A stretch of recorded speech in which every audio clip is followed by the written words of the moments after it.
I have no idea what that was.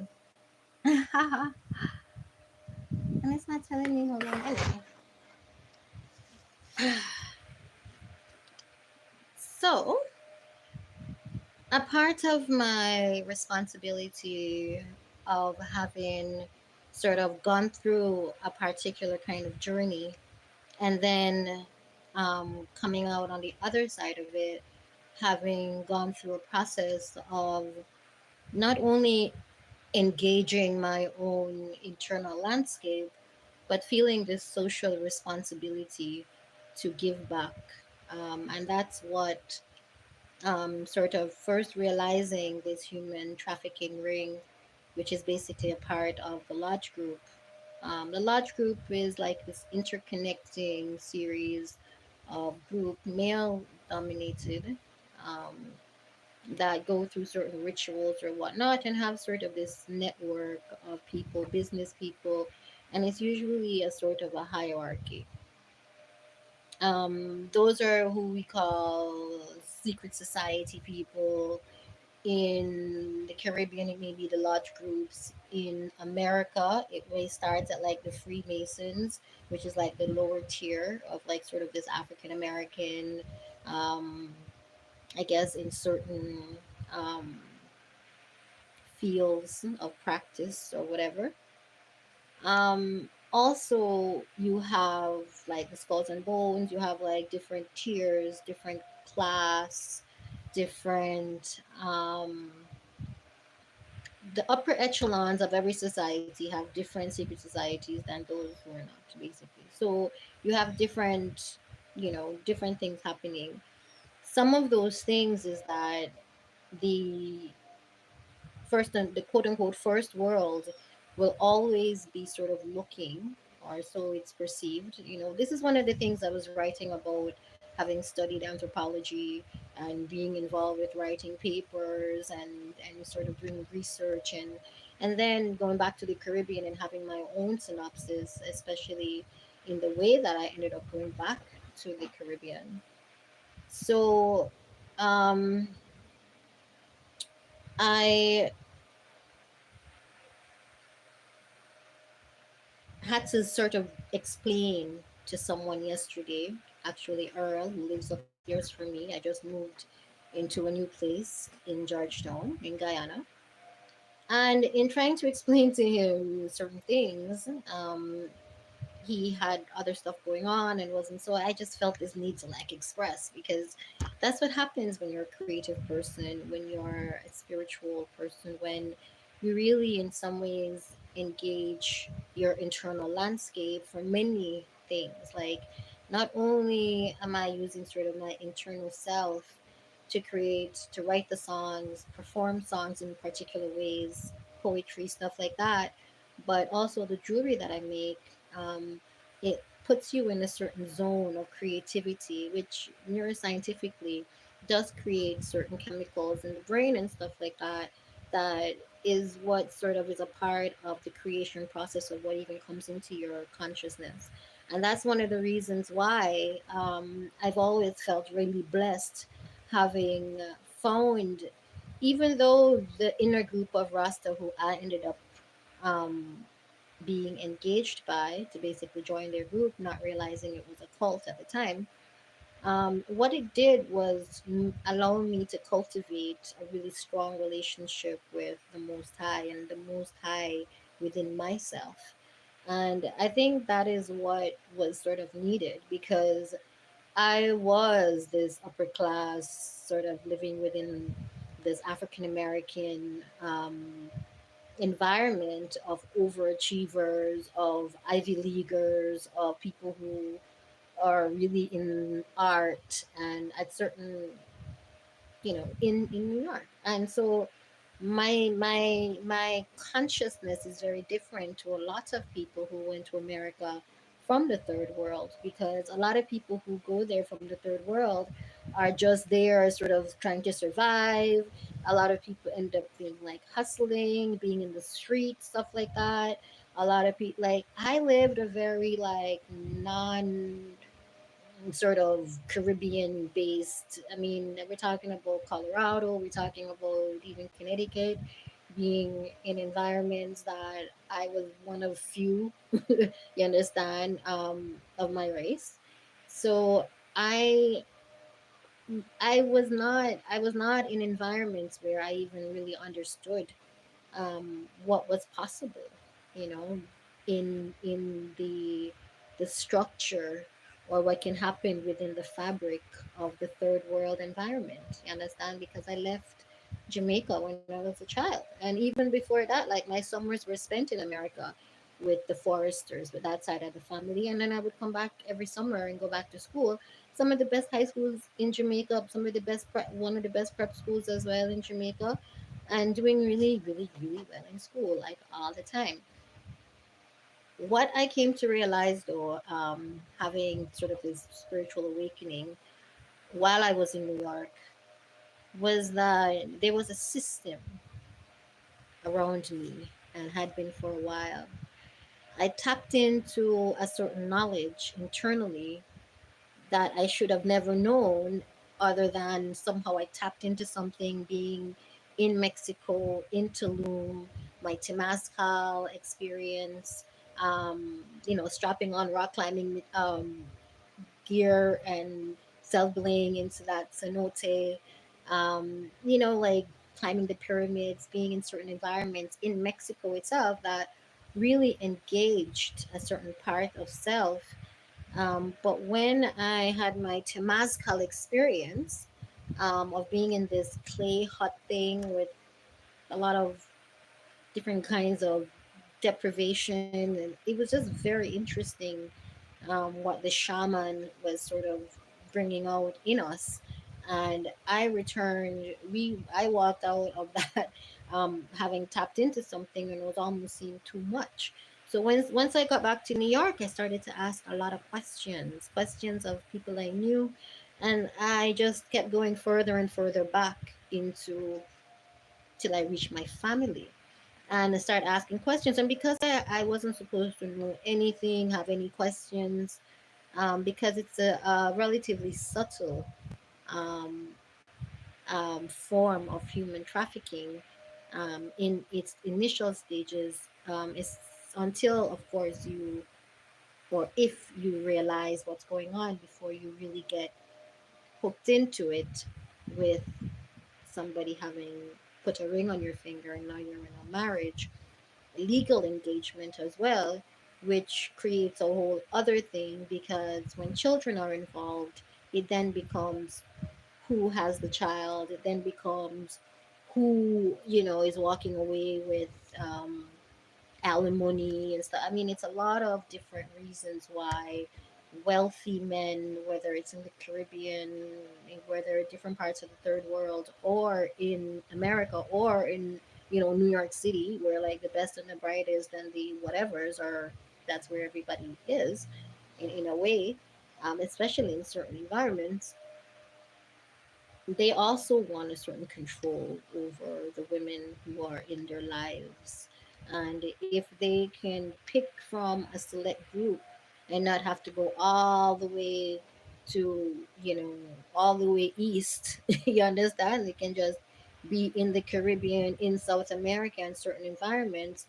What they do is they find the people who are they want more out of life, but they're in sort of environments where they can't really see a future for themselves. And I think that's the situation where that my parents were in, why they made the choices that they made, and that's how I came to understand step by step, where I'm able to be more concise about it now, on how certain forms of human trafficking are played out in the third world, certainly in the Caribbean. So my parents were next door neighbors and teenagers when my mother got pregnant. Um, I was basically spoiled. Basically, I don't even know what to call it. From I was a child, I don't remember having anything like difficult as far as what I needed, or whatever, because although we weren't in a great area of Jamaica where I was like born necessarily, both of my grandparents owned shops. So we were the shop owners, the people with, certain things, vehicles and appliances and just stuff, you understand, within that environment. And sort of, it's interesting. It's not like, I don't know if it's the dichotomy exists. You're sort of in this not so great environment, but the fact that you are the kings and queens and princes and princesses of that environment, that is sort of the confidence you're grown with. And then when I was maybe 6 or 7, we moved to Heavendale, which was like really, that's where, although we always had a housekeeper or somebody who came in and did laundry and certain things, when we moved to Heavendale, we had gardener, we had this and that. So it was like this new environment. And every summer I would go to America to be with my family there and then come back to start school in September. So we didn't really understand, what was going on with the family and stuff. And later on, I came to understand that Mr. Rowe, which is basically, I've come to find out, is basically a lodge man, one of the men who are part of the lodge group in Jamaica, who became friendly with my mother, actually having met my mother through being the father of my father's best friend. So he was much older man from my mom. But I knew Mr. Rowe and didn't know the connection that he had to my father as well. So I don't know which discussions happened. I don't know if it's both my parents or one of them. I don't know how exactly it happened. But somehow, for certain opportunities of travel, finances, opportunities, stuff like that, I basically was signed over, whatever you want to call it. I don't even know what to call it, to this lodge group. But it wasn't really supposed to take effect until I was out of school. And I guess after a while, people started to forget that this had happened or whatever, or that they were going through certain ways of handling me that were not necessarily directed by them, but others. Because I lived with like every family member in America. I mean, I was in Connecticut, I was in Colorado, I lived in Florida, I lived, you understand? And then I lived the longest with my stepmother in New York and got into like one of the best high schools in New York, Brooklyn Tech.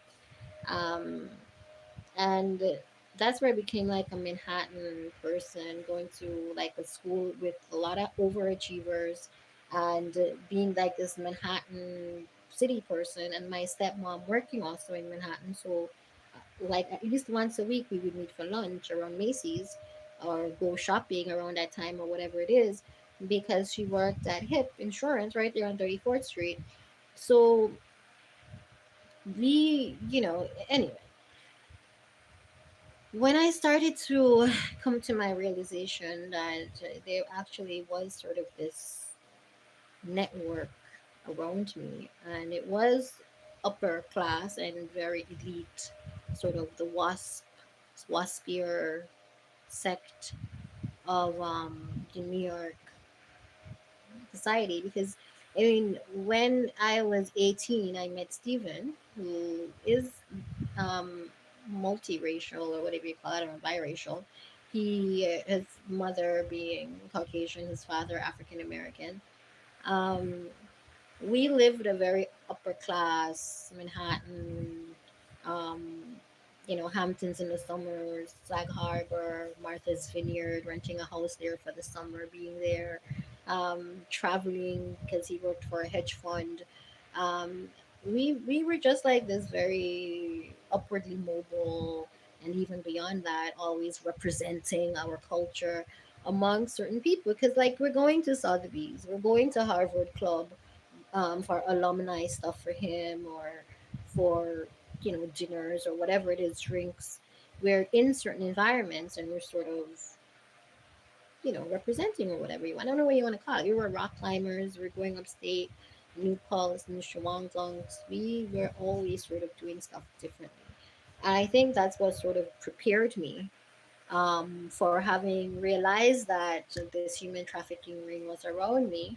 And the way I looked at it, although we're talking about the people who are running society, like running stuff in Tribeca, running stuff in the Upper East Side. Because what I realized after being in the Hamptons a lot and realized who was marrying who, the waspier people were sometimes, the more likely they were to be with a black person and a black woman. And a lot, I mean, a lot. And then it started to be this funny thing, like this joke, once I became more and more conscious and started to, be tuned into Dr. John Henry Clark and Dr. Ivan Van Sortima.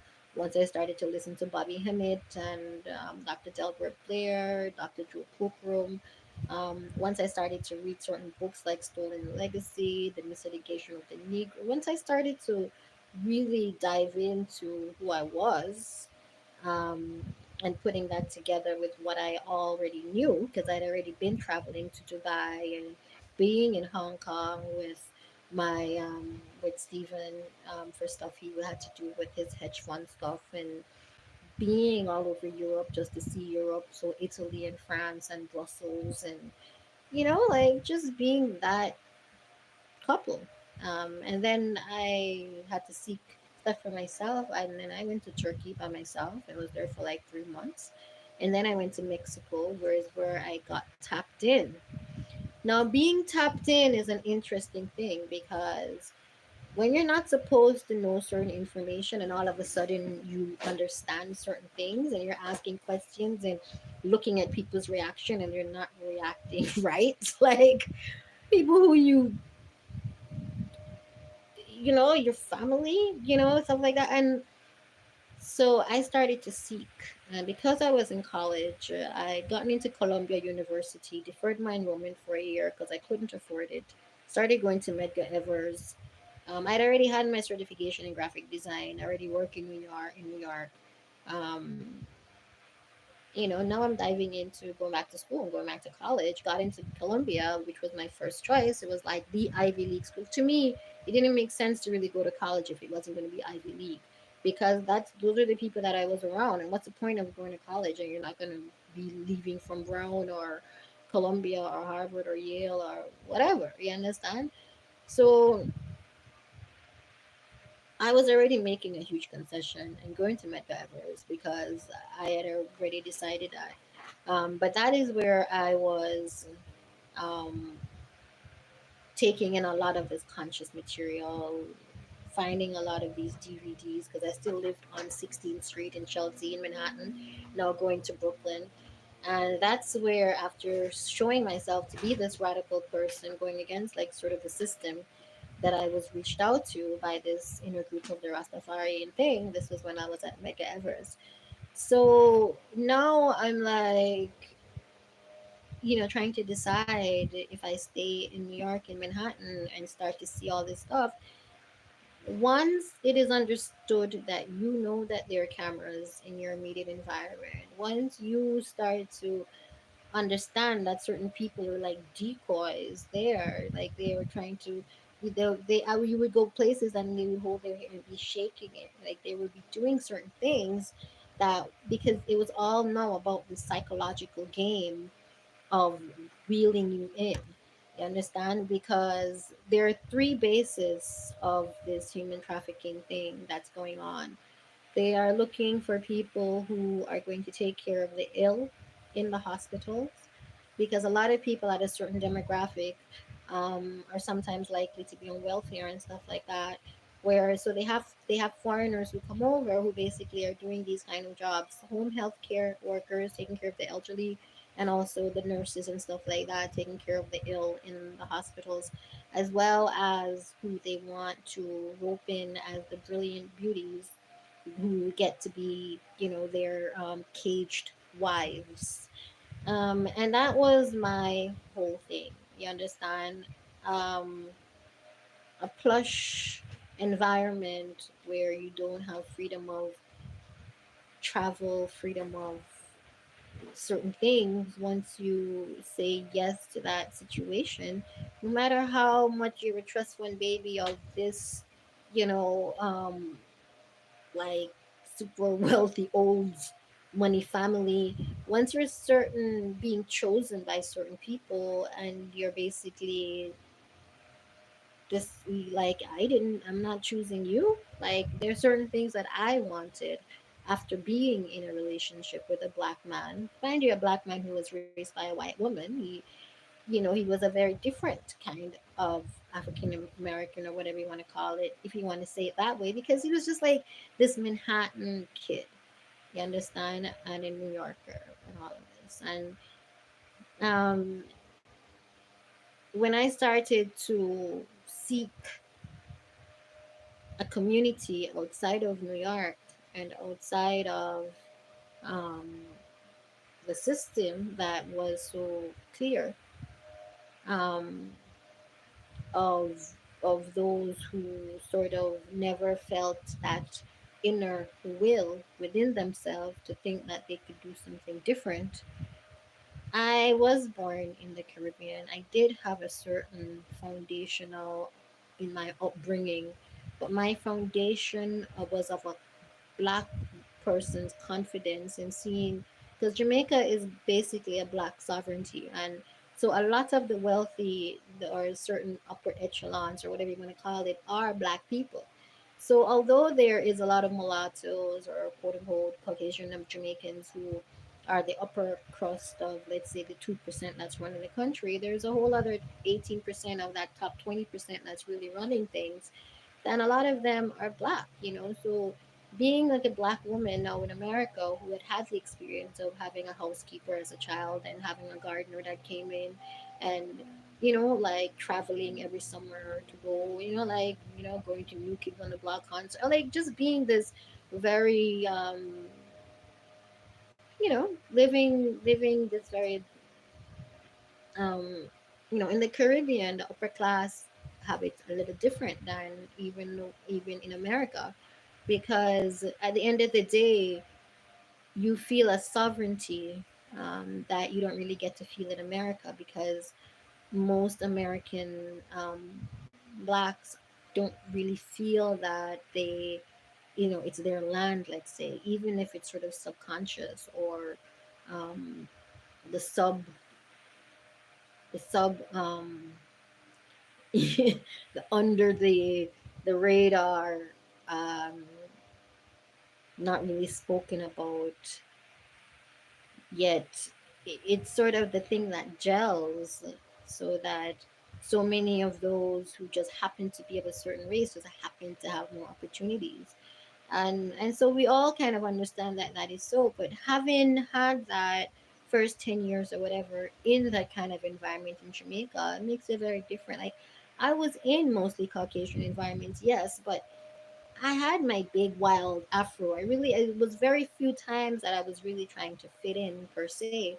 And I think everybody sort of appreciated that. And that made me just this unique, outstanding person. A lot of the quote unquote glitterati are the beauty, beautiful people in New York, or I don't even know what you want to call it. That whole sect of New Yorkers going to art openings, being dressed in particular environments, going to certain dinner parties, being in the art, fashion community, so you're looking at brunches in certain environments, you're looking at things going on at Lincoln Center, at Tavern on the Green, you're looking at sort of the same clap kind of are the traversing ones in the Manhattan, New York thing, and then the same ones are sort of in the Hamptons or Martha's Vineyard, or talking Miami, a lot of Miami as well, South Beach, the Delano and Shore Club and all of these places, National, bicycles and scooters, and you have to rent a convertible in Miami because it's like $35. In New York, when you rent a vehicle, it's like $100 a day. In Miami, like a convertible is $35. So you, as a New Yorker, once you understand certain things, you can live a really cool environment. And I understood that. But I also understood that I always had this internal thing that said that I'm carving out my destiny. You understand? And being the wife of a trust fund baby, that you sort of lost your whole sense of like why I chose to carry on is because as I was isolating myself from sort of main street society, but living this journey, getting a certain willpower, it was coinciding and running parallel to some of the information that I had from all of the stuff that I'd been soaking up and sort of being inculcated while I was in college. I'm talking about again Dr. Ivan von Sertima. I'm talking about Dr. Ben Yokina, and I'm talking about later on Billy Carson, and I really got tuned into certain conscious stuff, and that information was sort of the foundation and how I was interpreting sort of this alchemical journey that I was being asked to go through, not realizing that the alchemical journey that that inner group of the Rastafarian, what they call the reggae fraternity. Sometimes they have different names for it. Even some people who call reggae fraternities are not even a part of it. They don't even, they just repeating something that they've heard. But anyhow, some of us went through a vigorous ritual in cultivating willpower, the power of will, which is what got you to continue on as you trotted around the country. So the tradition, which is what we're asked to do, so I'm in Jamaica, I'm in Kingston. You walk from Kingston to Spanish Town. You might sleep that night. You keep going. From Spanish Town, you walk in, you know, um, over Flatbridge till you reach, let's say, Wagwag or Linstead. From Linstead, you reach Ochi. You understand? You're walking through Fern Gully sometimes at night. And Fern Gully is dark in the daytime, but at night, sometimes you go like this and you cannot see your hand in front of you. Okay, that's how dark Fern Gully can be. So, one of the things that they cultivate within us as well is that you walk by faith and not by sight.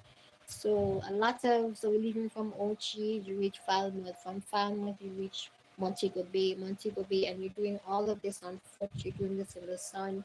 You're doing this without any phone, any music to listen to, any finances. You're supposed to work as you go along, cleaning, sweeping. It's like ashram life in the third world with with the precept that you having to be as righteous as possible and go through those rituals in these kind of ways in order to gain entrance into the community of righteousness. It cultivates something within you to start writing music about your journey and about the journeys you've had before you started in the community. It also asks you to identify within yourself a certain courage, a certain brave heart, and a certain power of will. That is great and wonderful. You can also call it the mission. There's a lot of words for it. You call it the road to Zion. You understand? You have to keep it burning. You have to keep it walking. One of the reasons him and Nas also did that is because you understand music is used a lot to reinforce, especially when you start to lose your sense of is this for real? You understand? Because you're going through something without um, the society saying that this is what you do. You understand? But I've been in college. I know about fraternities. I know about initiation processes. I know about secret societies. I understand certain concepts. You understand? And if it means to be one of Josh's soldiers was to prove my strength and prove my creativity and sort of become that person, I was already a rock climber. I'd already been traveling the world. I was already an explorer. I was already somebody representing my black people.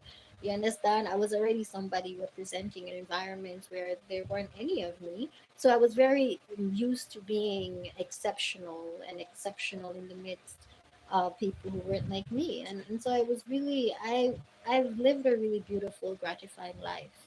And that's one of the ways that idealists like me, idealistic people, people who really lived their life with rosy colored lenses because I've been brilliant, I've been traveling, I've been self-sufficient, I've been with a Harvard man who we were putting our forces together to see the world and to have certain experiences in New York. and to represent ourselves in New York, being this beautiful, dynamic, interesting couple. You know, most of the black men in those environments are with women that are not black, and a lot of the black women are with men who are not black. So we were an anomaly within ourselves, even within our um, environment, because we were who we were. You understand? And I'm very happy.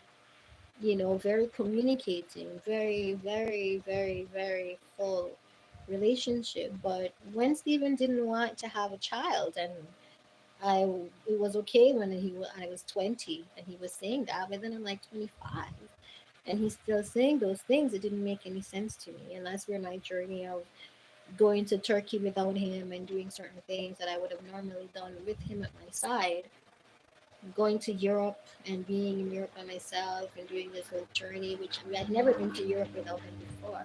So I was having all of these experiences now by myself, but still in a relationship with him in a way because he's all I knew, you know, and we were each other's best friends. Like years after we stopped being to living together, he was still sleeping on my couch down when I had my apartment now in Tribeca. He was still in Chelsea. I have my own place now on Harrison in Tribeca, you know, right on the Hudson River with like a beautiful view of the river, which is what I wanted. I wanted a view. I think it was the 17th floor. And he was there. Once I cook and stuff, he's there like 4 days a week, but he was always on the couch. And that's the thing with Stephen and I. We just had this, we're still biking up to Central Park on the weekends. We were still doing certain things as friends because our connection was so like strong. You understand?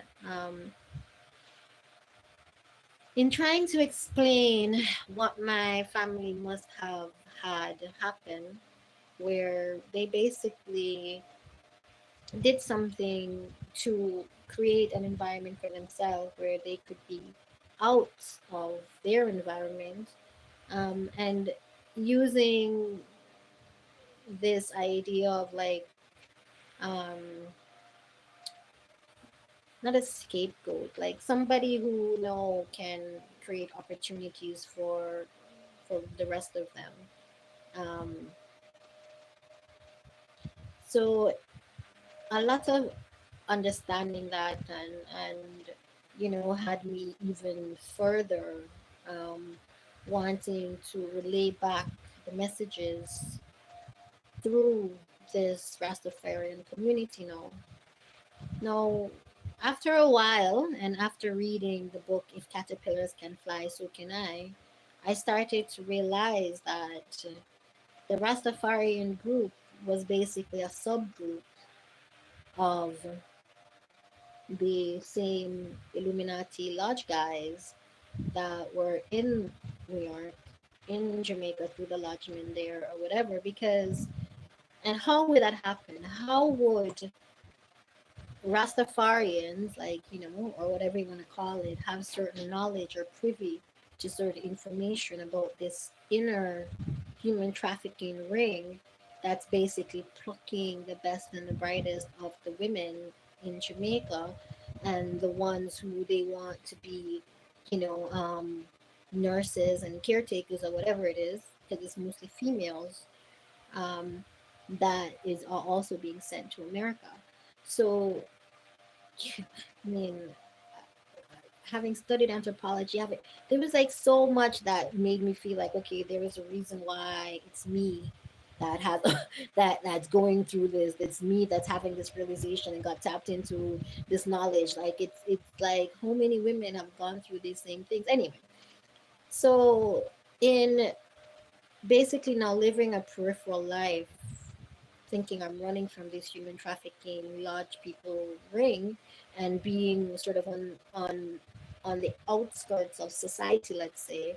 So I'm making this jewelry from tree bark because that's what was in now in my environment. I'm living in the shop where I'm selling my jewelry. I'm right there in the open, right? Basically, you know, like I'm right there in half a tree. So I'm having this experience, but I'm so great at all that I'm doing from right there in living in my shop. Basically, I'm getting on television, you know what I'm saying? And I'm not even talking about the journey that's asking me to live this kind of life, that's asking me to not be a part of my family, to see them as the problem, and this Rastafarian group as the community. Now again, how would a Rastafarian group now have certain privy to certain knowledge? Although Bob Marley was from the countryside, again from a Caucasian, I think, father, black mother, African Jamaican mother, and then having the notoriety, the fame, the respect from, I mean, rock and rollers, old school rock and roll people like Bob Dylan and whoever else, you know what I'm saying? To the, everyone has a certain respect, let's say, for Bob Marley. I mean, you understand? And with that comes also where his children, especially those who jumped into the fame part of stuff, of life, of consciousness, or whatever you want to call it, um, they got privy to certain information that, again, with the large groups, it's a lot of times just the families that carry on. So a father may make sure that their son gets involved or whatever it is. So they're the ones who will be the ones who keep the family within those secret societies or whatever. The Marleys, the ones, the trust fund babies, again, we're talking about in Jamaica, the upper echelons, the ones who are, you understand, running stuff and have all the finances and properties and real estate and whatever it is, as well as having like the notoriety, now having access to the old money, America, old money, blue blood, waspies, you know, and stuff like that from being Marleys, they start to also be privy to certain information. So you find that some of the sons decided to pluck the women, or some of the women, from the lodge people's um, group of the cream of the crop who they've been able to capture, and recapture them now within their group. And because, again, within the Rastafarian community, and a lot, definitely in Jamaica, a lot of parts in the world, they're not really, sometimes the men aren't really seen as the catch of the litter, or whatever you want to call it. So in Jamaica, definitely and just because of how you see Rastafarians a lot of the times, they're sort of at the bottom of the food chain. You understand? So women are not really, anyway. So you come to realize that the same journey that can strengthen someone to become an artist, that is going to perform a certain way, is going to write certain songs, is going to sharpen their courage, their brave heart, sharpen their will, their power of will, sharpen certain things within themselves. The same journey that can do that can also be a journey that depletes. It can also be a journey that's creating somebody who is submissive, subservient to the group in a particular way, because it's a process of brainwashing and addiction to to pleasing the dictator, or the, you understand, the an addiction to getting it right, to becoming first in class, especially for those who are overachievers. So within college, and the people that they actually got, interestingly enough, were those very intellectual, beautiful, and those who never saw coming, because at the end of the day they had certain consciousness about what Rasta was supposed to be, and believed that the same possibility that exists for, let's say, 90% of the men who go through the same journey exists for any of the women who go through the journey. Because the women who go through the journey, as you can see, as who gets on the mic, it, for the women, is to deplete and create mind bending, um, you understand, as opposed to with the men, it's also to create a subservience to the leader, but then it leads to the mic. The subservience to the leader is with the women, 90% of the time is to become one of the concubines, one of the wives, one of the baby mothers, because they're trying to multiply, and not have women who they want the strong genes, and DNA, but they don't want that woman to necessarily be able to be her full self, because then you won't be able to have all the kids grow together. And so there all again there are all these layers of why, what, when, where. Yet the reason why, um this was formed, and the way, so it's very few women who went through that whole process, who um got out on the other side of it fully sharp and intact.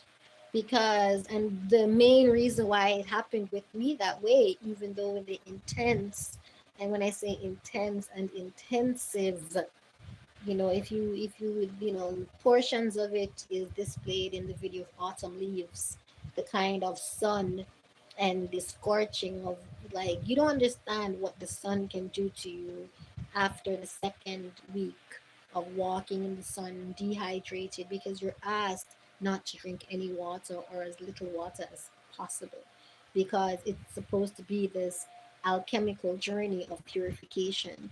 And, well, that's how I perceived it. Again, what saved me is because I had so much knowledge, and was defining a lot of what I was doing from a spiritual standpoint, and from the standpoint of being an alchemist, because I was always about, purification of the soul. So, because that was my purpose, that was my intent, that was my consciousness of why I was even doing certain things, I didn't it didn't disengage certain things neurologically for me, which is what happens with, many, most, if not all, of the women. And that's why I'm a special case. That's the main reason why they follow me around, why they stalk me with their secret cameras. That's why, I mean, when I say that, I mean, I'm in a third world environment. I'm here in Georgetown.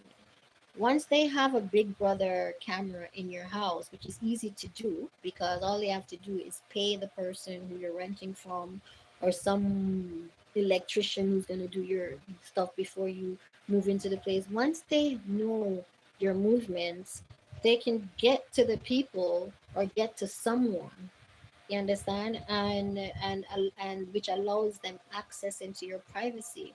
Once they can watch what you're doing, then they can figure out where to put people, where to place people, what to say, to either get people to get you to think that people are your friends who are not, or be able to study you to see what you're going to do, where you're going to go. You understand? Because what women don't understand is that a main reason why I, um, was able to maneuver in this way is because I was always sort of an entrepreneur. I always had this entrepreneurial spirit within me. And so I, I was able to shift when I needed to and started to create things with my hands. And because of my travels, because of my, um, tuning into art and all of that from such a young age, and developing it, and having these kind of, because one of the things is that you have discussions about what you're seeing. A lot of this was an intellectual pursuit, like, going out was not just about dancing. Going out was going to a dinner party where you're having conversations, or a gallery space where you're having conversations, or wherever, whatever the thing was at that time. So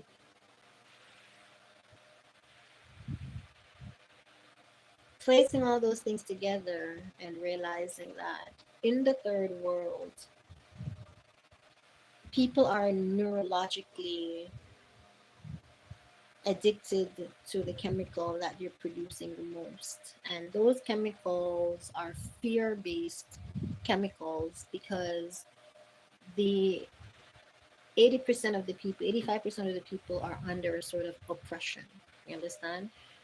That oppression have people who are always in survival mode. They're always in this place of like they've got to survive. And when you're living in that kind of place, whether it's that you were born into it or some people came back and can't really go back to what they know, so now they're in it as well.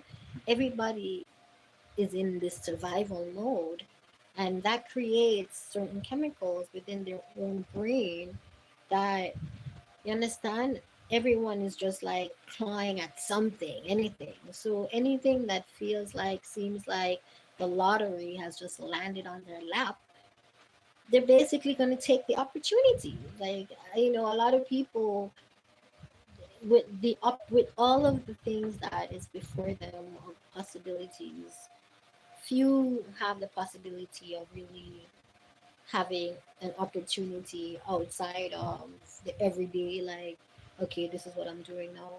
I happen to have come into an environment with product. You understand? The fact that being a part of that Rastafarian thing is that I learned to use my hands, and because I was so tuned into art, it became something really unique. Once I tapped in, it became something so different that I'm getting on television from like my shop. You understand? Because I'm living this life on the outer grid, and the same people who are in this group now, this, as I said, it turns out most Rastafarians who know about the inner group call it a cult. I didn't see it that way until afterwards when I start looking at it, because it was like around COVID time where I started to be like, yo, these people don't care about me at all.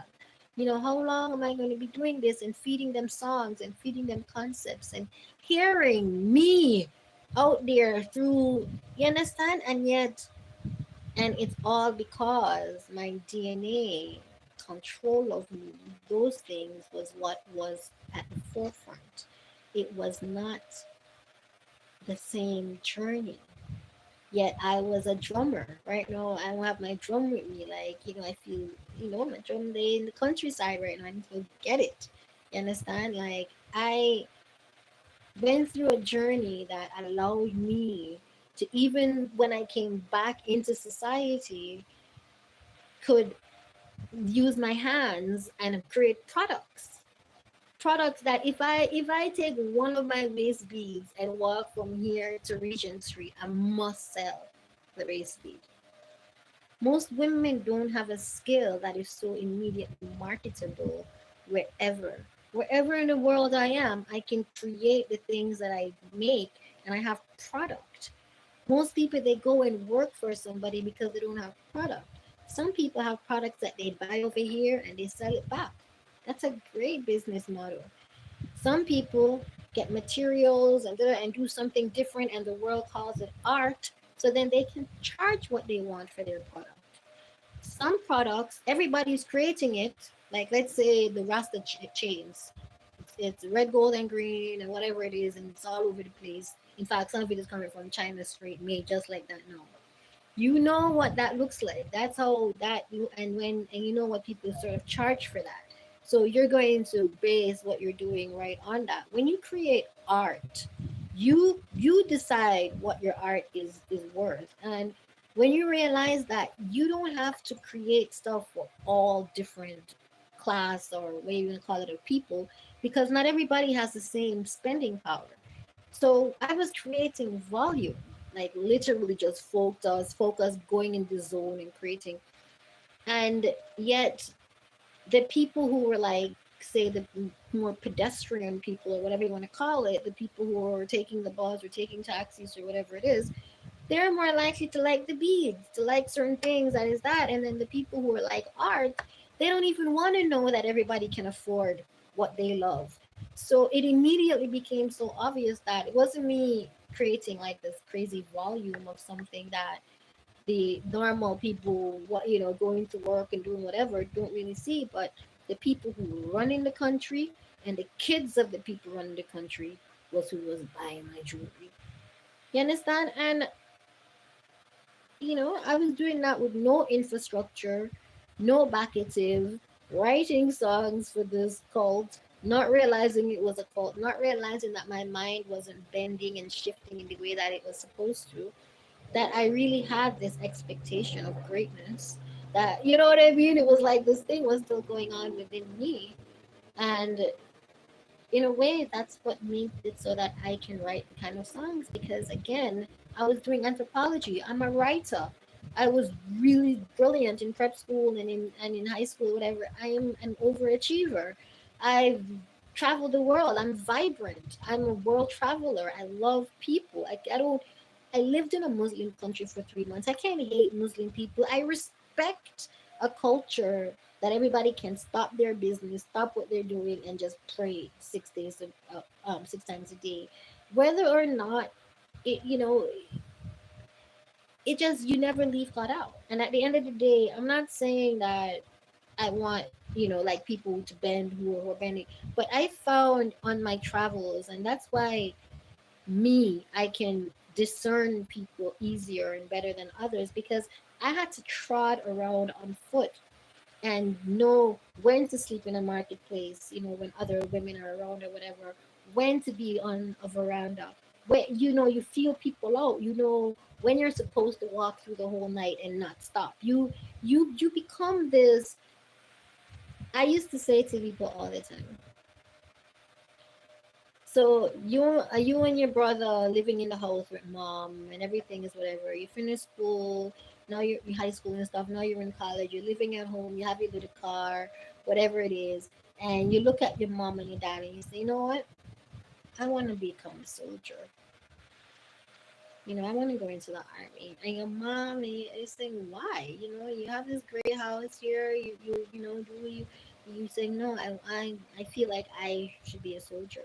You know And so this person goes into the army, and while they're in the army, you're hearing that okay, they're just hey, bro, I jumped out of a plane today, and I did this today, and I climbed through mud under barbed wire, whatever it is. That's my analogy to the journey that I undertook. I decided that it was important enough to gain autonomy to a system that I didn't have anything to do with clinging into my consciousness.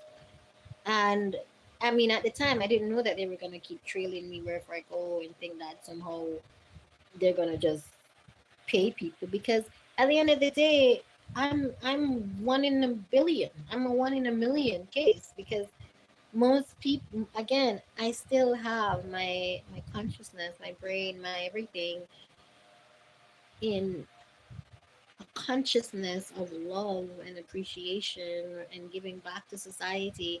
I didn't become a hardened, harsh. The few women and some of the songs that I've heard, and to know which ones survived this in different aspects or whatever it is, a lot of time is a lot of anger, because you live with this indignation. You understand? When I first realized that wherever I go, these people are still following me around. Like, who are you? And then I realized that not only is it the human traffickers who feel like I should be beholden to them, so somehow they're gonna just invade my privacy since I don't care to be a part of their system. Then I have the Rastafarians who weren't expecting me to still have my mind, my brain, my heart, my consciousness, my songwriting ability, my performing ability, my you know um, being who I am. But at the end of the day, the system, their system, had me cultivate a certain thing within myself and cultivate a certain relationship with Jah, with the Most High, way outside of what their intentions were and their things. So that is who I am, not their what they were trying to create and it didn't get accomplished. So a human trafficking ring, the way that the distant relatives cult really got people pulled in is through listening to the same songs over and over and over. And when they want to reiterate or re whatever, there is a lot of repetition with concepts, with over and over. And songs were a huge vehicle for that. The interesting thing is that most of my high school time, like being at Brooklyn Tech and all of that, I was into drum and bass. Then I was into jazz. Then I was into drum and bass, jazz, Afrobeat. Then I was into like, I was really into salsa. I started taking samba classes and capoeira. I was listening to a lot of music that either had no lyrics or had lyrics in another language. So I wasn't programmed by music. And that's why I think becoming a musician, I was so tuned into music, yet I wasn't tuned into music having been influenced by having listened to other people's songs my whole life. Yes, I knew some people's songs, but I didn't. A lot of my time in high school, that whole time where you're programmed with certain music, with certain concept, with certain whatever, it was more drum and bass music that were highly interpretive. So I was interpreting sometimes the music that I was hearing. I was interpreting how to dance to this. I was like what you call an intelligent stepper because I wasn't a part of hip hop culture. I wasn't a part of R&B and whatever. Although I would hear certain things and know certain things peripherally, my consciousness was not about music that I was being programmed by this, that, and the other. So consciously, different kind of being. Yet having a purpose, you understand? What being Rasta and being one of the Rastas were being, um I'm gonna use the word cultivated again for the stage. Because some people don't understand. When I listen to certain songs, I know who was trotted. I know which one of the artists or whatever and who created songs while they were on the trod, who started to realize what happened with the trod and start, you understand, there's so many different aspects of this. And then there's some people, they don't even know about the journey. They don't even know about this thing called the mission. They don't even know about this quote unquote road to Zion. So they'll never get to a certain place within reggae and within whatever it is. Or it would be strictly dancehall and got through that channel, which is a totally different channel than this more international, righteousness centered, and almost becoming evangelists for Jah, for the Most High, becoming evangelists. So it becomes that in different ways. The album Distant Relatives, it engaged the imagination of those who were seeking something greater, not realizing that what they were walking into and being asked to walk into, even if you watch the video the patient's video, you will see that a huge part of it was walking, it was one person to another. You had huge groups of people walking. What you're not understanding in that is not all those people are not walking from the same place, from the same city, and walking in some group like that. It's a bunch of people that are doing different trods at different times, being monitored in different ways.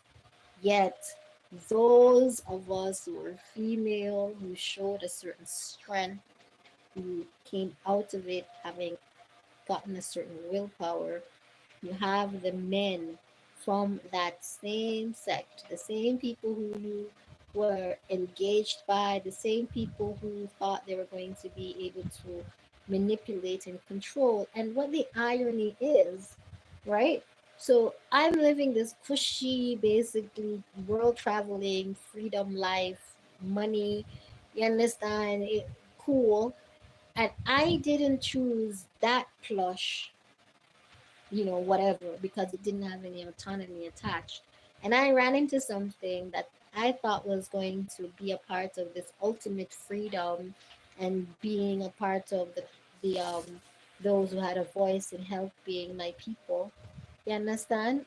And it being another form of the same, but this one no was created around a lot of hardship.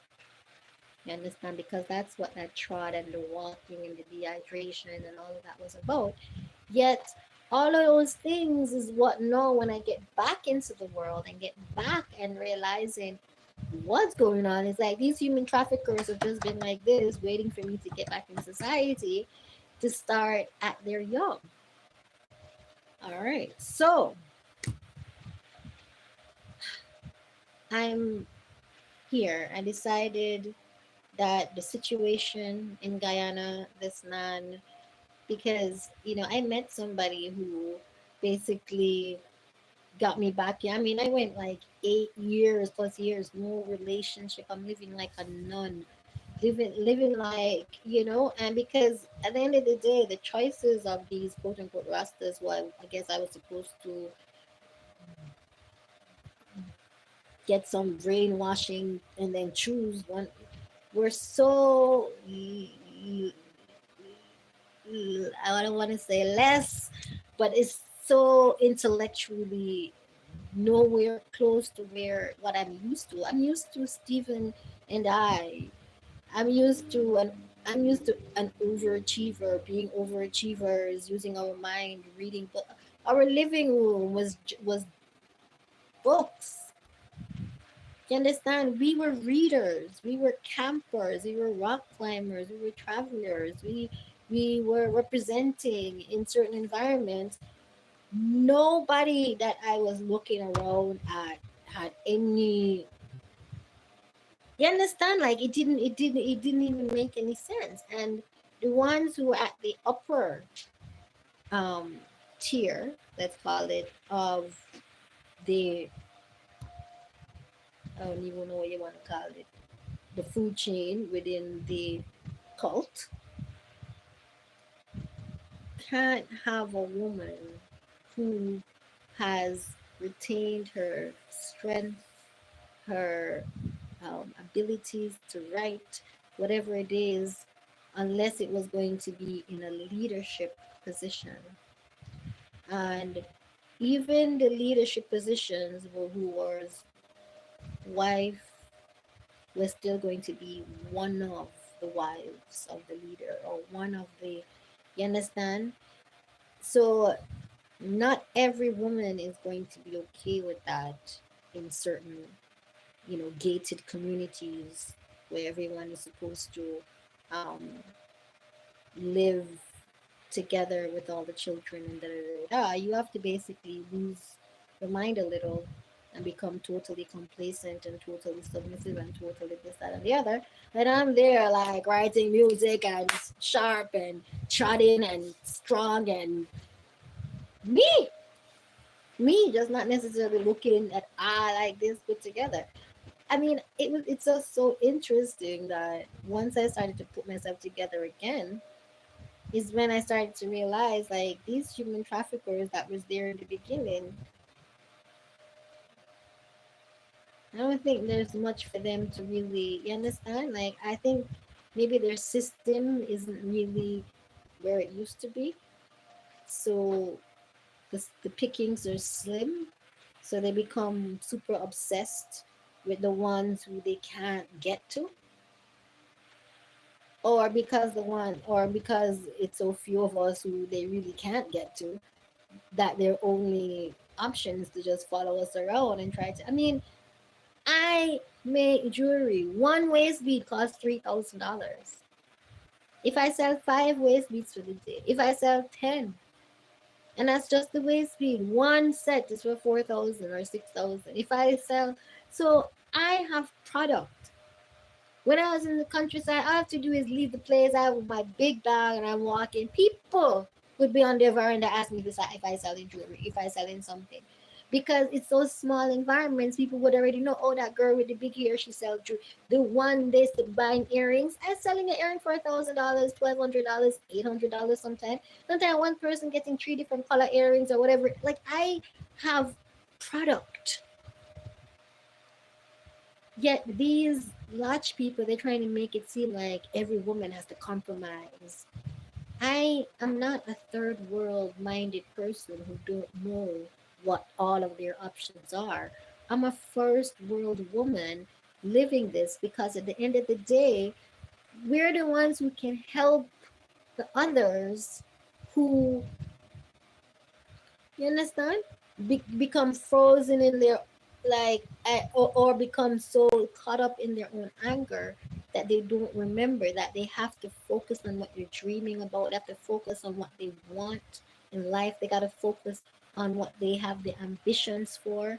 They have to focus on, you understand, find a focus, you understand. And not everyone, I guess, live that freedom of thought for so long that, and I guess, all right, so I was traveling, we were always traveling and stuff like that. By the time I was traveling to Mexico, it wasn't even about like necessarily the plushest place or whatever. The place I rented to stay was like a yoga spa retreat, which we had no electricity in the room. No, if you wanted to charge up your phone or your laptop, whatever, yeah, you could give it to the front desk person. But it was one of these really holistic places, and it was just like superb. If I hadn't stayed there, I would never have gone into the Damascus. In fact, yoga every day, certain massages, certain things were a part of the package of staying there. And the Temascal, I had to pay like $80 or $120. I remember it was like extra, as if I'd gotten like a proper massage again or whatever. And and then and as I was going through this deprivation and all these things that they were doing for the whole day, that you're in this hut and the steam and all of the darkness and you have to say all the, I mean, it was like intense. And I was like, the only reason I stayed after the first 20 minutes of being in that, it was because like I was the only black person.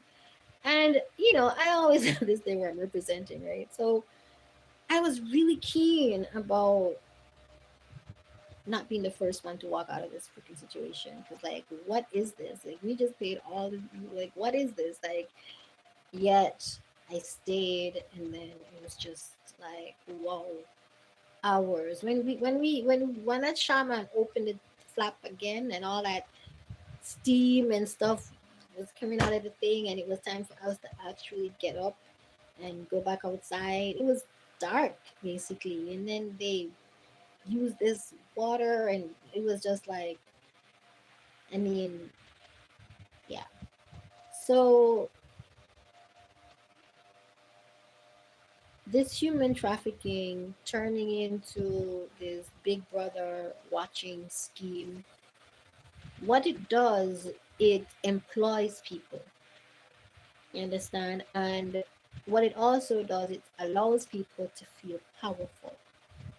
People who are living out their life not necessarily feeling a part of anything bigger than them, collecting a paycheck or them looking for a job or whatever it is.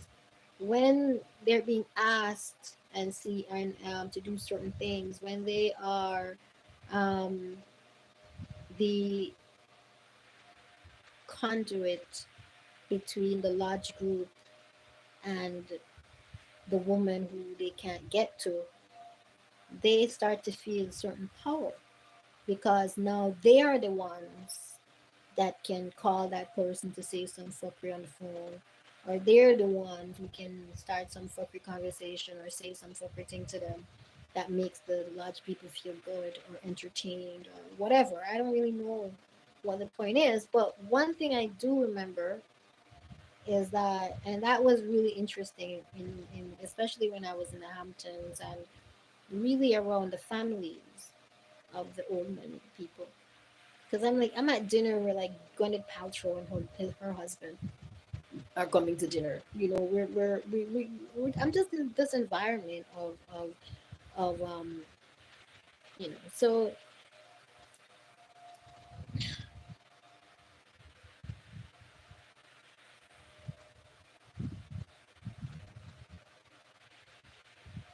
I would have never known these talents of songwriting, of delivering music in a certain way, with a certain passion, with a certain um,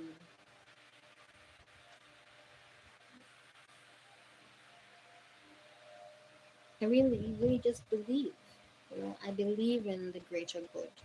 I believe in those who choose to be a part of that. You understand? I know for a fact that if I had started to scramble and not realize that wherever in the world I go, I can create something. And then I realized that because before I was really strict. I was creating stuff, but I was not using paint. I was using paint, but I wasn't using other people's shapes. Then I started to get other people's shapes. It created something bigger because then I was able to not just create more stuff, but have an array of things that if I had the artisans before me, which I should by now have hired people and trained them and had them do this, and this. Yet, because I'm focused also on my music, I'm also focused on because when it seemed to me that once I realized certain talents, other talents just kept blooming and blossoming, and and then the way that things come out to the public became something unique. And again, it just felt like everything I touched was turning to gold, you know? And when I left Owen Denhart, Jason, when I left Jason and started to seek, I realized that, I need to be in an environment in Georgetown where I'm able to make tips, US tips. And the only supermarket we shopped at, I mean, like, only, was Massey, all the way up Providence side. So, and though we live Lamaha Spring. So I was very familiar with that area. Also, the mechanic we used was right there. So, um, my consciousness was on that place. It didn't, we weren't around the Pegasus or Marriott and these places. So I thought of that place, and went there. When I went, it was for waitressing position. You understand? Because I figure I don't want to work in a casino. I want to work as a waitress and get paid tips because first of all, I'm personable. Speak the language that they understand, and I smile. And I knew that that was basically what people need. Take the order, be able to smile, bring it back, and you're going to be guaranteed a tip, whether or not it's a large tip or a small tip. What other business here in Guyana, even if somebody just tips you, let's just say you get like $25 for the whole day in tips. That's an extra $5,000 on whatever you're getting for the day. So if it's an extra $5,000 a day, that's $25,000 for the week, or 5 day week. That's not bad in tips on whatever else you're going to be making. So to me, you know, the thing that made the most sense, yeah, I could have chosen to say, okay, I'm gonna go to this place and get a job or try to work in this kind of place, but the only place that made sense was a place where my personality and who I was could have me delivering people their food at their table. I smile, you understand, and maybe I would even be able to give out some business cards because I make cool ass jewelry that tourists would love, foreigners, people who are traveling, people or whatever, and you're not gonna see them. So I was like, cool. Now, when they called me, they asked me if I would be able to do bartending as well. Like, can I do waitressing or bartending? In New York, either one of them, whether you be bartending or waitressing, it's a tip-based situation. So I said, sure, I can, you can train me to do the bartending. I had no idea that at Princess, the bartending was just basically a function of the kitchen. Yes, it was at the poolside bar. Yes, it was a poolside restaurant there. but you're at the poolside bar. Most of the people who come downstairs to the pool sit at one of the tables next to the pool. They don't sit at the bar. So your function as the bartender is to make the drinks that the waitresses come and order for. So the only person getting tips in any of that, so no matter how many pina coladas I make a day, I'm not getting tips because people are not sitting at the bar to order their drinks. And that's how they got me, because the whole time I didn't realize it. You don't see it initially. You have to be someplace to see patterns to realize, oh shit, that's what's going on. Because I didn't know. I was just being trained. But what I knew, or what I was told, was like in 6 months or whatever, I would be getting paid as a base salary, like, I don't know, a lot more. Like it was 200 and some thousand a month, or 300 and some thousand. I don't remember what it was now, but it was supposed to be pretty significant. And that's because at the end of the day, as the morning staff of bartending, you're just coming in and weighing all of the bottles. You got to weigh the bottles on this scale thing, each one of them, write out the measurements or whatever. You got to count out all the bottles of stuff. You're basically doing inventory. You're creating a list of stock of what you needs to be placed in there. You're going to the stock room and giving out the orders. You're picking up the stock and bringing it back and putting them, like, the functions were so technical and so much, and then you have to go up to the main accounts and money hub place to get whatever, get the list approved of what you need from the stock room, and all these kind of stuff. Like, this was not the kind of, and then they want you to stay around 6 months to see if they're going to give you. And I don't remember if it was even 6 months. It could have been a year. I don't remember what the time limit is. So you have to be there for a certain amount of time. So I'm getting paid the same base salary of nothingness that the waitresses are getting paid, but I'm not getting the tips. So I asked to be transferred. Ask. Initially, I didn't want to ask. In the first week, maybe 2 weeks I was there, a man came and was sitting at the bar all the time. Gary. I think it's Gibson or something like that. So, what do you do? How are you here? What do you do? Because he hears the accent, whatever it is. Some people, or a lot of the people, let's say, that are doing normal jobs in Guyana that have an American accent, were sent back. I came to Guyana on my own. You understand? I didn't get into problems and then have to go back to. I fell in love with somebody and came here. And the fact that I came here with my mother having spent like $2,000 US, just for the ticket. You understand? With my father not wanting me to come, but me being in love, because when Owen lived with me in Jamaica, he was a different person than who he ended up being, very inappropriate in his own house. So it was just not a situation that I wanted to be around. And um, you know, this person, so Gary, right? So Gary now, he has a son that's in music. And as he would come there with his friend, or this um, maybe a family member, or my cousin, I don't remember. And then later on his woman, um, he wasn't giving me any vibe like he's looking. You understand? But again, he didn't know how old I was either, because he's a big person. Also, he told me that he worked in the train system in New York. The people who work in the train system as conductors or railway people or whatever, or turning on and off the signs or whatever, they themselves, some of them I think call themselves Freemasons as well, or think are a part of some society. But again, it's different levels of secret society and what secrets they know and what rituals they're doing and whatever. But no matter whether it's an important sort of thing, there's always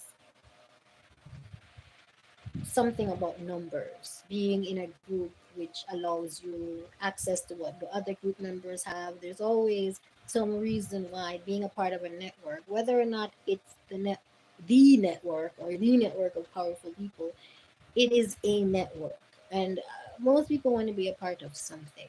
You understand? And I've never really denounced those kind of things before, because at the end of the day, people need each other, and black men need help in just like in other cultures where people group together and build each other.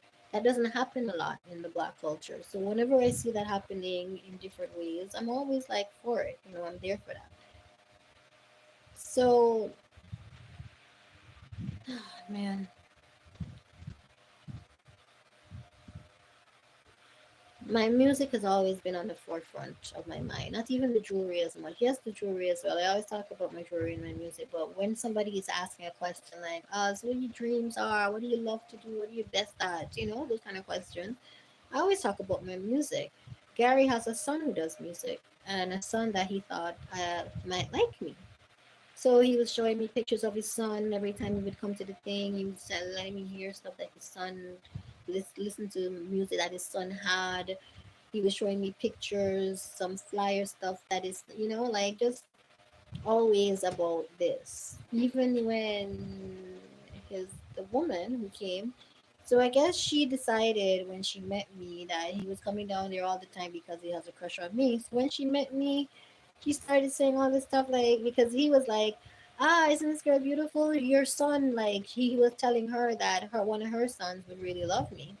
Um, wouldn't you should introduce her to your son or whatever, such and such a name. No, I said to myself, okay, it's like you're working there, so they're able to come up and have their own conversation while you're just there giving them drinks or whatever it is. Um, so she starts dissing me about my hair. Well, no, my son only likes this kind of hair and that kind of hairstyle and da da da da da. Okay, so when finally I took, I think, the Instagram and whatever it is of the son. When he was leaving, I gave him my information. Great, I'm gonna be able to link with somebody who's doing music and maybe have a network outside of what's going on in Guyana, because I didn't know anybody. Now I'm doing this by myself without my family, because being with that man had everybody sort of been alienated already. Those who had come back in, because I just my family just got me back from this Rastafarian cult. You understand? So everybody was getting to know me again and whatever. And 3 years into that, like after COVID, now where I finally do meet somebody, um, he's this kind of a being, this kind of a person. And when I look at it, like when you look at laws of attraction, now that I'm reading all these stuff about neurology and listening to a lot of these neuroscientists, I'm realizing that I started to attract aspects of the cult leader within my first relationship, thinking that it was love and not realizing that I had reintroduced the concept of being who was literally a one on one thing to what had been going on with me and this group.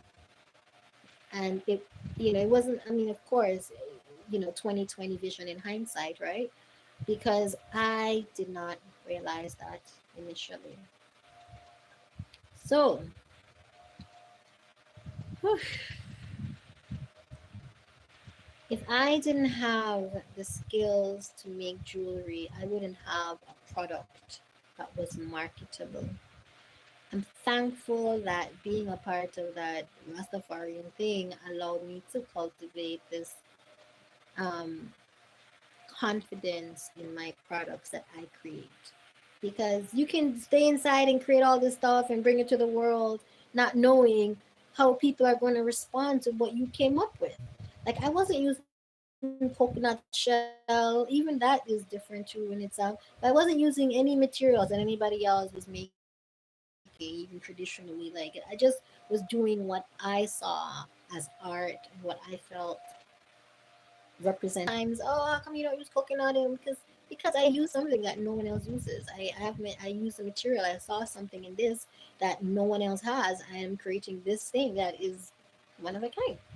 And even when I create beads, I can get the same beads, colors, this and that, but it's all about the patterns, how complex a pattern you want to create, what ideas of combinations of things. There's so much that go in the nuances of certain, especially when I started to create things that I had renounced being Rasta and not really making sort of these pretty things, and not even using paint.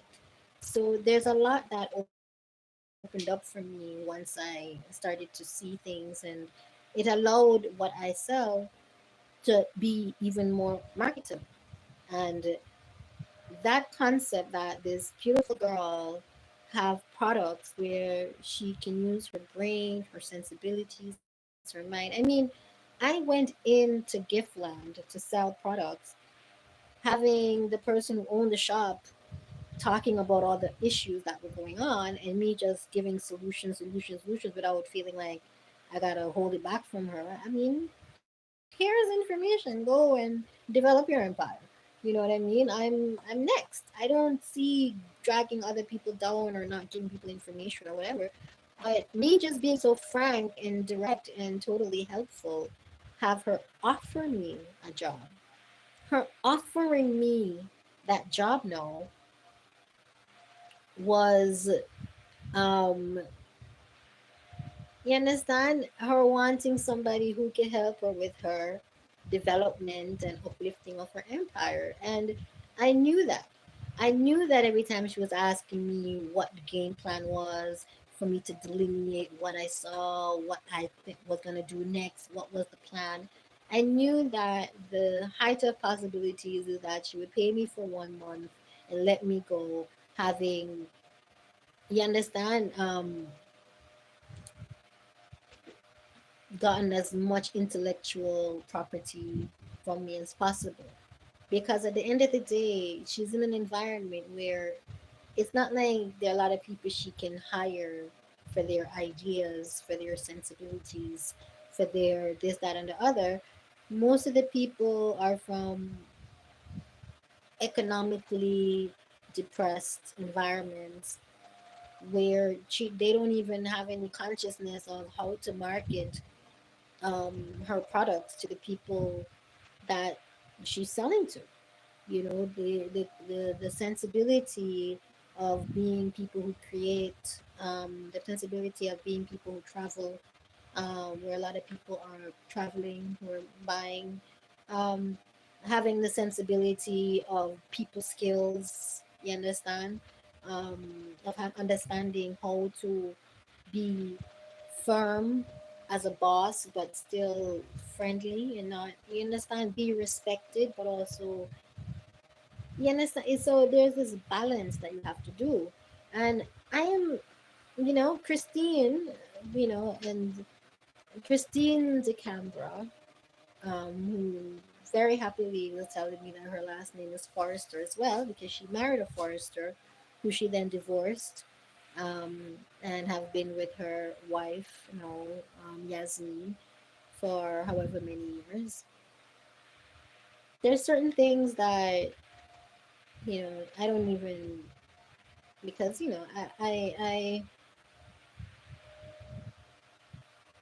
I have a product that I know is unique. And at the end of the day, I didn't know that Christine had a factory where she had people making stuff for her. And the fact that she had people making stuff for her that's not really selling, most of the stuff that sells are the stuff that she's buying from China. So the keychains and the this and the that, and even some of the craft stuff. So the motivation wasn't there. I have a product where she's always trying to figure out what are the materials that we're using. She has somebody who makes waist beads for her, and yet it's nothing like the waist beads. My waist bead line, although her waist beads were there, I didn't even know she had waist beads. But when I started to sell my waist beads there, People would sit there 2.5 hours, sometimes 3 hours waiting if I wasn't there at the time for me to come and sell them one of my waist beads because my stuff is unique. They're beautiful. You already have in your mind the kind of thing that you would like. Yet she kept trying to compare hers to mine, like what she has is the same as what I have just because somebody makes them. It's not the same. That's why people sitting around, and when my customers would come, she would always be trying to get them to buy from her, which is fine. But don't be upset when they wait. You understand? Because I'm okay if they come and buy from you, and I don't even know that they came, or I know they came, but I expect that they're gonna come back. Because even when I go to the expos, if I go to Guy Expo or Building Expo, or any one of them, a lot of times people walk all the way around the place and come right back to me. So I don't have that thing where vendors are like, oh, when they say they're gonna come back, they don't come back. At least 50% of the time, I have an expectation that they're going to come back because at the end of the day, there's nothing else like what I create that's here. That's why you have this minister. When I presented that minister of human resources, one of my jewelry, it was on their website. Like no one else thought to present her with anything, and she had created this whole expo for entrepreneurs, and so many of them were women and stuff like that. We lift. There was just there's a way for you as a being to decide how you're going to create, what you're going to create, how you're going to portray your um your products, and you within yourself. That's the reason why Christine hired me.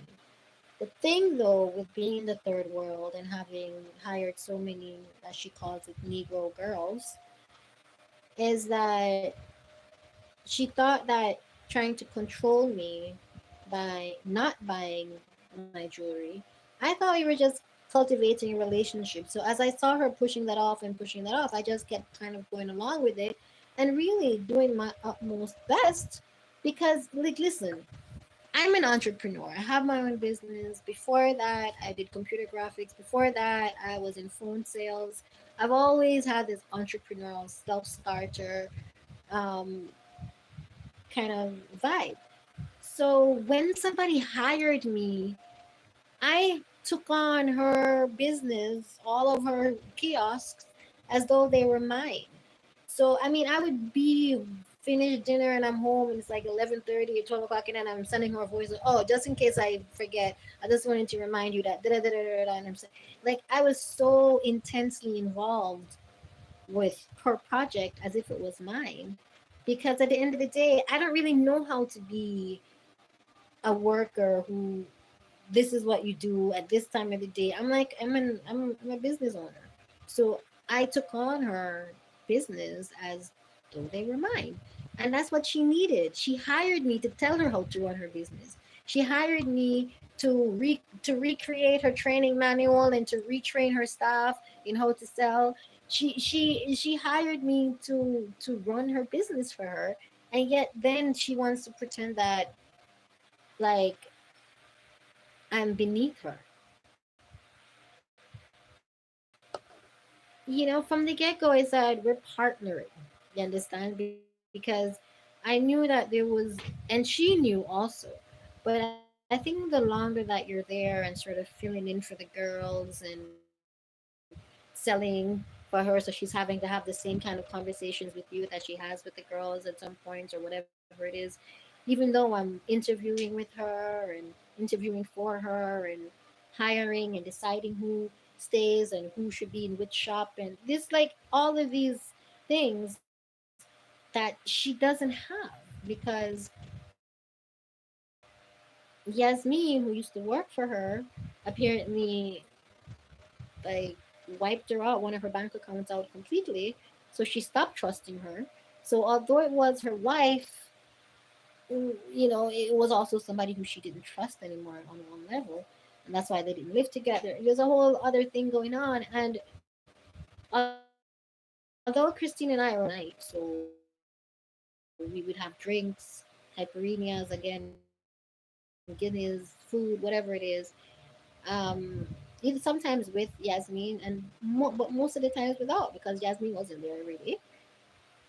Yet I didn't know that that was something outside of what should be happening, because one day she's saying to me, "Oh, and don't mention to Yasmin that we go have drinks all the time." And I'm like, "She doesn't know that we go have drinks all the time." I said, "But we leave there all the time. Sometimes she's on the phone with you." You know what I mean? So I didn't even understand what was going on with that.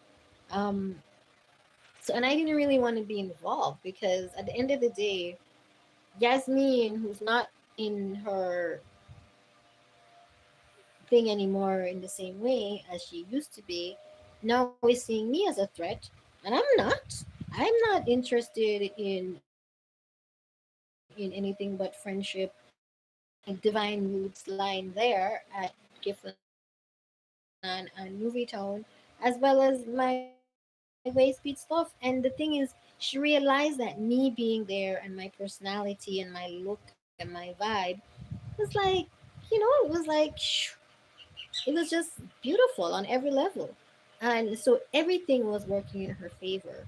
What wasn't working in her favor is her realizing that the only way that she can really control me is for her to not buy the jewelry right out, is for me to be dependent on her much reduced salary that I had agreed to, not realizing that I should have never started working with her until I got a proper contract that delineated everything. It wasn't just a verbal contract.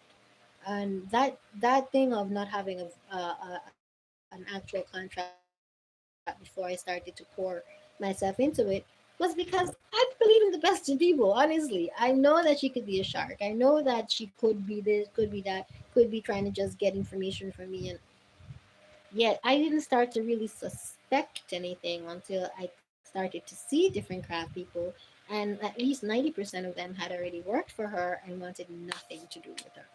And although I was now the one working with her, I wasn't seeing that there was going to be some kind of similarity or something happen, because I'm coming from a different environment completely, with different sensibilities, being hired to do a different task.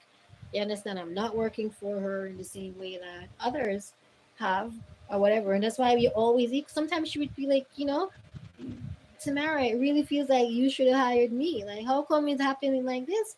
And I'm like, I was in a group. And I try not to go into detail too much, especially with somebody I don't know too well.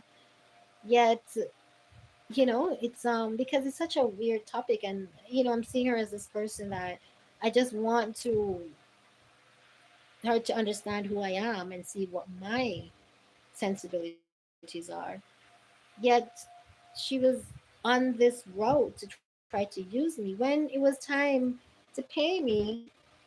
Her accounting style of how she accounted for didn't make any sense. And it was like 30 something dollars less than what I was supposed to get. And all I had to do was divide the hours, multiply. And it's like I have to do is multiplication and division and whatever. She was doing it where she had certain number, and then she would take away this, and then this whole thing was what to take away, and then this is what was the what she put back on. And I was like, is this what she's doing for these girls who are not educated like in a certain way, like college, or like fast and quick with numbers? Maybe like I was said to her, as I, she was like, "Oh, this is how I do it because she's an accountant. She was working as an accountant at the UN, and didn't like being told what to do, didn't like certain things there, and so she left. So that's why she's so well connected at the UN and in the government. If there are certain government things like painting murals with kids and stuff like that, she's called in to do it. I didn't know these things, and at the end of the day, I'm just there trying to launch my jewelry in an environment that I know my jewelry would sell and you know flourish, and the waist bead line also would flourish. And are greedy, and when they're used to being able to use people, because since she met me, and was able to see all the stuff that I make and the materials that I use and whatever it is, she did a call, an online thing on Facebook or something for designers, telling them that she was going to give them shelf space. Yet it seemed that she didn't have any intention to give shelf space. She just wanted to see what people were creating and designing. You understand? And it was just weird because that was the main problem. She first it was just going to be that she bought the jewelry outright, and then she decided that she's gonna do consignment because she wants to see if the jewelry is gonna move first. And then going to get as far as shelf space if she's going to try to start out with consignment, because I know my jewelry sells. So I don't have to. If you want to just say, okay, you're gonna put it there and you get a certain amount and I get it, whatever it is. But she kept shifting up how she want to do it. Then she kept shifting, so then the space couldn't be delineated because our agreement wasn't delineated. And then when she started showing me where she want to put the stuff, it didn't even make any sense. I was redoing all of her showcases for her, all of her displays. One of my ideas was to make it seasonal, where each season is a different sort of focus. It was like I was coming up with so many concepts for her, so many solutions for her scheduling the people. And she would call me whatever time at night and I would be on the phone with her dealing with scheduling or whatever it is. So control was a main thing. Then it seemed like with a lot of other things, people of power decided to start reaching out and telling all kind of stories about whatever about me and whatever stories they want to tell, so that now, as usual, they can now have a reason, right, to try to disable my success.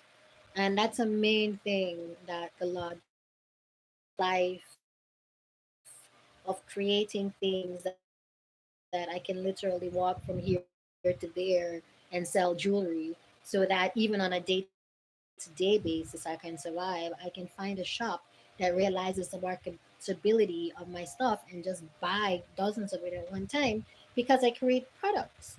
And not only do I create product, I create really beautiful, unique stuff. And not only do I package them properly, and not only that, you understand? So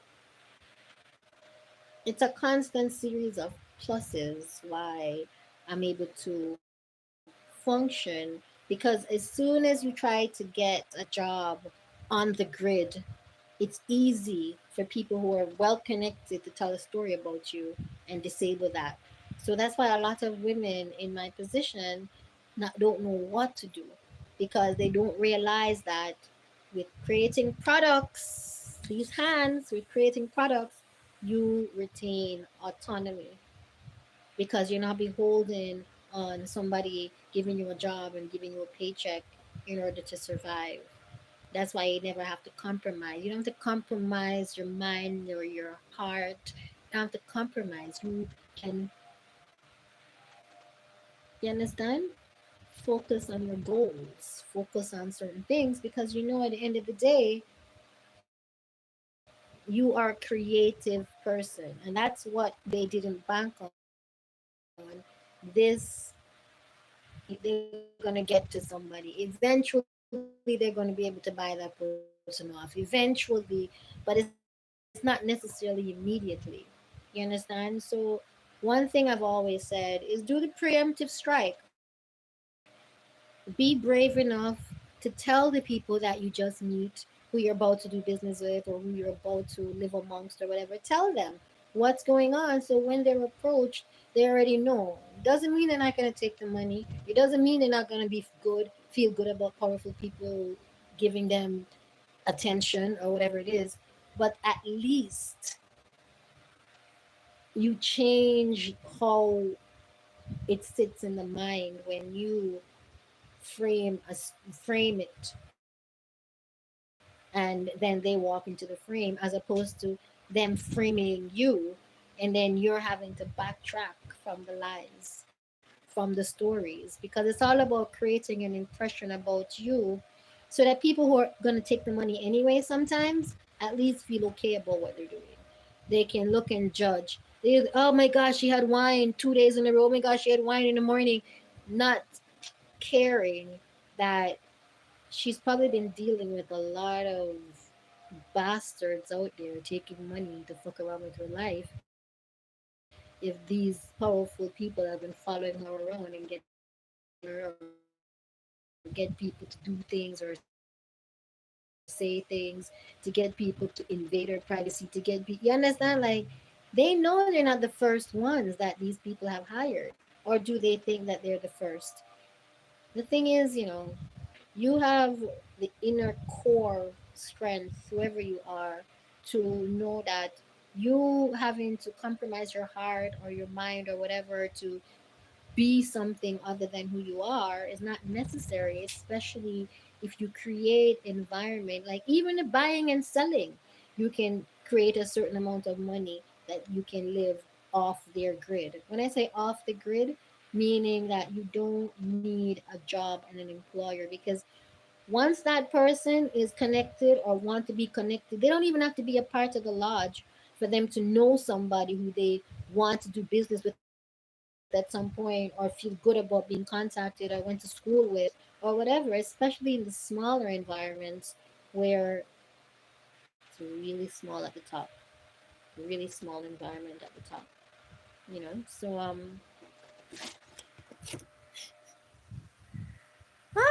wow, yeah, I gotta say about that